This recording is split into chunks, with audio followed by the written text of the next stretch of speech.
అంటే ఐఎన్పిఆర్ కాదని డౌట్ ఉంది ఎవరికైనా బిల్డింగ్లో. ఓకే చలో. ఓకేమ్మా, మీడియా మిత్రులు నమస్కారం. వెనకాల క్లియర్ చేయను. ఓకే, మీడియా మిత్రులందరికీ నా నమస్కారం. పొద్దున్నుంచి గౌరవ చంద్రబాబు నాయుడు గారి ఆదేశాల మేరకు మేము రియల్ టైం నేపాల్లో జరుగుతున్న పరిస్థితులన్నీ చూస్తూ జరుగుతుంది. దాంట్లో భాగంగా ప్రధానంగా అక్కడున్న తెలుగు వాళ్ళు ఎలా ఉన్నారు, వాళ్ళ పరిస్థితి ఏంటి, వాళ్ళని తిరిగి ఆంధ్ర రాష్ట్రానికి తీసుకొచ్చే దిశగా పనిచేయాలని గౌరవ ముఖ్యమంత్రి గారు మాకు చెప్తాం జరిగింది. పొద్దునుంచి నేను ఇక్కడ కమాండ్ అండ్ కంట్రోల్ సెంటర్లో ఉన్నా. గౌరవ హోంమంత్రి అనిత గారు కానివ్వండి, దుర్గేష్ గారు కానివ్వండి, అనంతపూర్ సభకి వెళ్ళి ఇమ్మీడియట్గా అక్కడి నుంచి బయలుదేరి అమరావతికి వచ్చి మేము ముగ్గురం కలిసికట్టుగా సిట్యువేషన్ని మానిటర్ చేస్తాం జరిగింది. దాంట్లో ఏపీ భవన్లో ఇమ్మీడియట్గా ఒక ఎమర్జెన్సీ సెల్ ఏర్పాటు చేసి ఒక సింగిల్ నంబర్ ద్వారా ప్రజల దగ్గరికి వెళ్ళాం. ఎవరైతే ఆ నంబర్కి ఫోన్ చేశారో ఒక ట్రాకర్ మెయింటైన్ చేసి ప్రతి 2 గంటలు ఒకసారి వాళ్ళ పరిస్థితులు ఏంటి, ఫుడ్ కానీ వాటర్ కానీ పవర్ కానీ ఎన్ని ఉన్నాయా లేవా, ఏమైనా చేసేది ఉందని కూడా రియల్ టైం తెలుసుకుంటాం జరిగింది. ఢిల్లీలో ఉన్న కంట్రోల్ సెంటర్లో తెలుగుదేశం పార్టీ ఎంపీ సానా సతీష్ గారు, గవర్నమెంట్కి చెందిన అర్జ శ్రీకాంత్ గారు అక్కడ కూర్చుని వాళ్ళు మొత్తం మానిటర్ చేస్తాం జరిగింది రియల్ టైం. ఇప్పటికీ మా దగ్గర ఉన్న సమాచారం మేరకు 217 మంది ఆంధ్రులు 12 లొకేషన్స్లో, అంటే హోటల్స్ కానివ్వండి లేదంటే వేరే పట్టణాల్లో కానీ 12 లొకేషన్స్లో వాళ్ళు ఉన్నారు. దీంట్లో సుమారుగా 173 మంది కఠ్మండూలో, 22 మంది హెటౌడాలో, 10 మంది పోఖ్రాలో, 12 మంది సిమికోట్లో ఉన్నవారు. ఇది మేము టైం టు టైం మానిటర్ చేస్తున్నాం. దాంట్లో సుమారుగా 118 మంది మహిళలు ఉన్నారు, 98 మంది మగవాళ్ళు ఉన్నారు. అటు ఏపీ భవన్ కానివ్వండి, ఇక్కడ ఆంధ్ర రాష్ట్రంలో ఉన్న కమాండ్ సెంటర్ కానివ్వండి, మేము టైం టు టైం అటు ఎంబసీతో అదేవిధంగా ఇతర అధికారులతో మాట్లాడటం జరిగింది. ప్రధానంగా కఠ్మండు నుంచి రేపు ఆంధ్రుల్ని తిరిగి తీసుకొచ్చేదానికి రేపు మధ్యాహ్నం ఒక ఫ్లైట్ ప్రత్యేక ఆంధ్ర రాష్ట్రం ఏర్పాటు చేసిన ఫ్లైట్ కఠ్మండూలో ల్యాండ్ అయ్యి ఆంధ్రులందరినీ అక్కడ నుంచి తీసుకొచ్చి first halt Visakhapatnam, second halt కడపలో చేస్తాం జరుగుతుంది. ఇక్కడ కానీ ఒకసారి చూస్తే కఠ్మండూతో పాటు సిమికోట్లో ఉన్న 12 మంది వాళ్ళని ఇప్పుడు నేపాల్గంజ్ ఎయిర్పోర్ట్, అంటే యూపీ బార్డర్ పక్కన ఉన్న ఎయిర్పోర్ట్కి వాళ్ళని రేపు పొద్దున తరలిస్తాం జరుగుతుంది. అక్కడి నుంచి వాళ్ళు లక్నోకి వెళ్ళి బై రోడ్ లక్నోకి వెళ్ళి అక్కడి నుంచి కమర్షియల్ ఫ్లైట్ ద్వారా తిరిగి వస్తారు. పోఖ్రాలో ఉన్న వారిని 10 మందిని రేపు పొద్దున ప్రత్యేక విమానం ద్వారా కఠ్మండూకి తీసుకొస్తాం. అక్కడి నుంచి మనం పెడుతున్న విమానం ద్వారా తిరిగి ఆంధ్ర రాష్ట్రానికి వస్తారు. ఇంకొక 22 మంది హెటౌడాలో ఎవరైతే ఉన్నారో వాళ్ళు ఈరోజు రాత్రే రాక్సాల్, ఎక్కడైతే బీహార్ బార్డర్ ఉందో అక్కడికి వెళ్తారు. వాళ్ళు బై రోడ్ వెళ్ళి అక్కడ ఆల్రెడీ మేము డిస్ట్రిక్ట్ మ్యాజిస్ట్రేట్ వాళ్ళతో మాట్లాడటం జరిగింది. వాళ్ళకి కావాల్సిన ఏర్పాట్లు కూడా, అంటే ఇమిగ్రేషన్ కానీ ఏమైనా ఏర్పాట్లు ఉంటే కూడా అధికారులతో మాట్లాడడం, అది ఏపీ భవన్ అక్కడ నుంచి సబ్సిక్వెంట్గా వాళ్ళ ట్రావెల్ కార్యాచరణలు కూడా ఏర్పాటు చేస్తాం జరుగుతుంది. మళ్ళీ రేపు పొద్దున మేము 10ంటికి అందరం ఇక్కడ అసెంబ్లీ అవుతున్నాం రియల్ టైం గవర్నెన్స్ సెంటర్లో.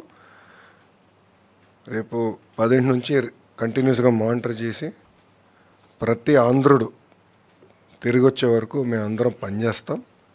కేవలం విశాఖపట్నానికి కడపకే కాదు, ప్రభుత్వం వాళ్ళని వాళ్ళ ఇంట్లో దించే బాధ్యత తీసుకుంటాను. అంటే ఎయిర్పోర్ట్లో కూడా వాళ్ళకి కావాల్సిన వాహనాలు ఏర్పాటు చేసి నేరుగా వాళ్ళని వాళ్ళ ఇంట్లో దింపే బాధ్యత కూడా మేము తీసుకుంటున్నాం. సో ఈరోజు ఆంధ్ర రాష్ట్ర ప్రభుత్వం చాలా సీరియస్గా తీసుకుని ఆంధ్రుల్ని తిరిగి తీసుకొస్తాం జరుగుతుంది. ఇంకా రాత్రి కూడా ఉంటే రియల్ టైం మేము అందరూ ఒక వాట్సాప్ గ్రూప్ కూడా ఏర్పాటు చేసుకున్నాం. మంత్రులు కూడా ఉన్నారు, గౌరవ ముఖ్యమంత్రి గారు కూడా వాట్సాప్ గ్రూప్లో ఉన్నారు. మేము అందరూ అది రియల్ టైం మానిటర్ చేసుకుంటున్నాం సిచ్యువేషన్. ప్రతి 2 గంటలు ఒకసారి కూడా మేము గౌరవ ముఖ్యమంత్రి గారికి సిచ్యువేషన్ ఏంటి, గ్రౌండ్ పరిస్థితి ఏంటో తెలియజేస్తాం జరుగుతుంది. సో రేపు సాయంత్రం కల్లా మ్యాక్సిమం లేట్ నైట్ రేపు రాత్రి కల్లా అందరూ క్షేమంగా వాళ్ళ ఇంటికి చేర్చే బాధ్యత ఆంధ్ర రాష్ట్ర ప్రభుత్వం తీసుకుంటుంది.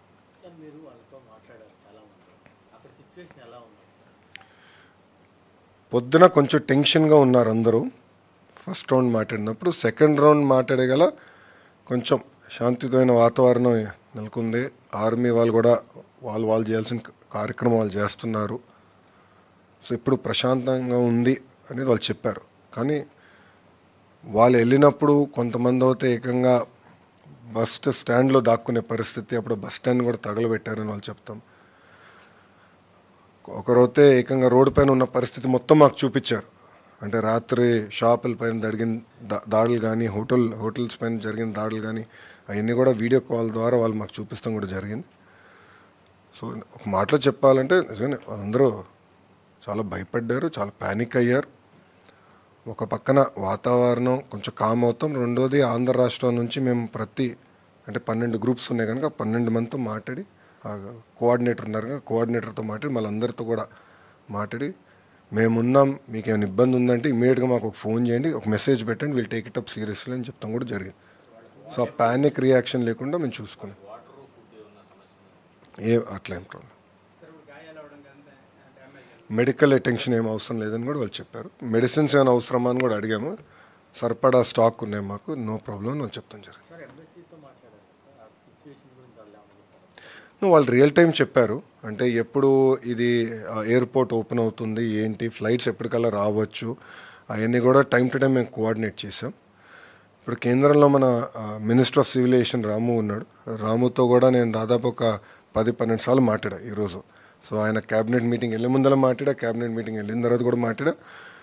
మీటింగ్ అయిన తర్వాత మాట్లాడిన తర్వాత ఆయన కూడా ఒక మీటింగ్ పెట్టుకున్నారు ఢిల్లీలో. పెట్టుకుని ఒక ఆంధ్ర రాష్ట్రమే కాదు, రేపు మహారాష్ట్రకి ఎన్ని ఫ్లైట్లు వేయాలి, ఢిల్లీకి ఎన్ని ఫ్లైట్లు వేయాలి కూడా, ఎందుకంటే భారతదేశంలో ఉన్న భారతీయులందరినీ తిరిగి తీసుకురావాలి కదా. సో ఆ బాధ్యత కూడా రాము తీసుకుంటున్నాడు.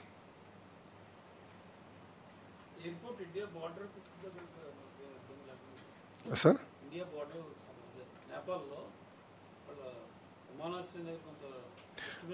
లేదు, ఇప్పుడు అంతా ఇష్యూ సెటిల్ అయిపోయింది, పర్మిషన్ ఇచ్చారు.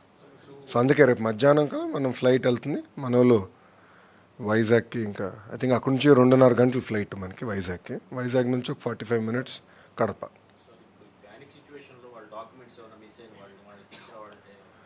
అదంతా మేము ట్రాక్ చేసుకుంటున్నాం, అదే ఇబ్బంది లేదు, మేము ట్రాక్ చేసుకుంటున్నాం. కావాలంటే కాపీస్ అని కూడా పంపిస్తాము, అలాంటి ఇబ్బంది అయితే ఏం లేదు. సో కొంతమంది పాపం వాళ్ళు బట్టలు పోగొట్టుకున్న వాళ్ళు ఉన్నారు, ఒకరిద్దరు పాస్పోర్ట్ పోయిన వాళ్ళు కూడా ఉన్నారు. అదే we're coordinating with embassy, real time మేము కోఆర్డినేట్ చేసి అవసరమైన టెంపరీ ట్రావెల్ డాక్యుమెంట్స్ అన్ని కూడా ఏర్పాటు చేస్తాం. ఆ ప్రాబ్లం ఏం లేదు.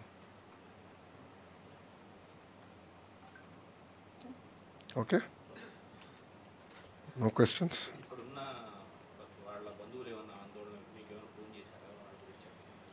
అలాంటి పరిస్థితి రాలేదు, ఎందుకంటే వాళ్ళే డైరెక్ట్గా మాట్లాడుకున్నారు కనుక ఆ పరిస్థితి ఏం లేదు.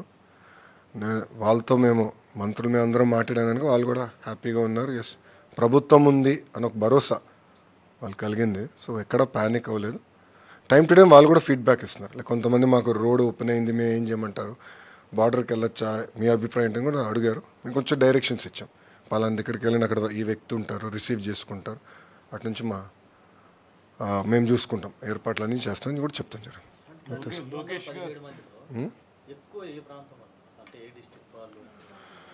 ఇప్పుడు విశాఖపట్నం నుంచి 42 మంది ఎక్కువ, మిగతాది విజయనగరం నుంచి 34 మంది, కర్నూలు నుంచి 22 మంది. Major numbers sir. విజయనగరం 34 అండి, కర్నూలు 22 అండి, టాప్ 3 ఈ 3 అండి. లోకేష్ గారు కంటిన్యూస్గా మానిటర్ చేసి ఎక్కడికెక్కడ వాళ్ళతోటి అక్కడ ఎవరైతే హెల్డప్ అయ్యారో వాళ్ళతోటి పర్సనల్గా మాట్లాడడం వల్ల ఒక భరోసా అనేది అక్కడ వాళ్ళకి లభించింది. మెయిన్గా కొంచెం ఇలాంటి సిచ్యువేషన్లో ప్యానిక్ అవుతారు.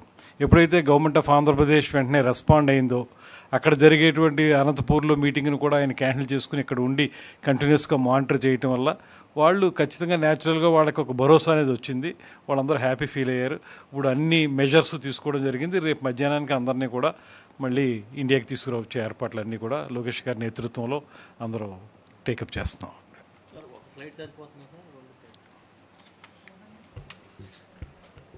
217 మంది కదమ్మా. దాంట్లో ప్రధానంగా చూస్తే మీకు హెటోడాకి 22 మంది వచ్చేస్తారు. So capacity of the flight is 220. So buffer కూడా ఉంది. సో ఇబ్బంది ఏం లేదు. అదంతా చూసుకున్నాం. బఫర్ కూడా చూసుకుని ఒక ఫ్లైట్ సరిపోతుంది. అంటే కేంద్ర ప్రభుత్వం కూడా అదనంగా వేయాల్సి వస్తే ఈ విధంగా సిద్ధంగా ఉన్నారు. దాంట్లో ఎక్కడ వెనకాడట్లా. చాలా క్లారిటీ ఉంది.